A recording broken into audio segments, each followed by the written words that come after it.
والصلاة والسلام على رسول الله أما بعد أعوذ بالله من الشيطان الرجيم إن الله يدافع عن الذين آمنوا إن الله لا يحب كل خوان كفور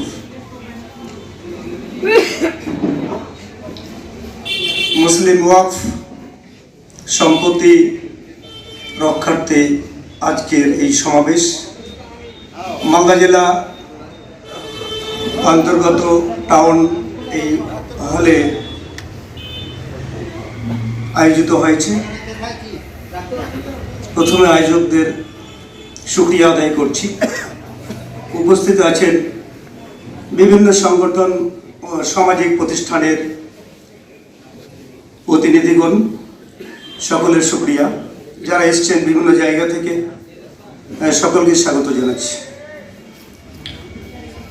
আজকে আমরা হ্যান্ডবিল পেয়ে গেছি বা এর আগে বঙ্গব্যাপী বিভিন্ন জায়গায় বড় বড় প্রোগ্রাম হয়েছে, সেদিকে আমরা জানি যে আমাদের আন্দোলন সারা ভারতবর্ষব্যাপী কেন চলছে, কী কারণে, ওয়াকফ সম্পত্তি কী এবং কেন, এর লক্ষ্য উদ্দেশ্য আমাদের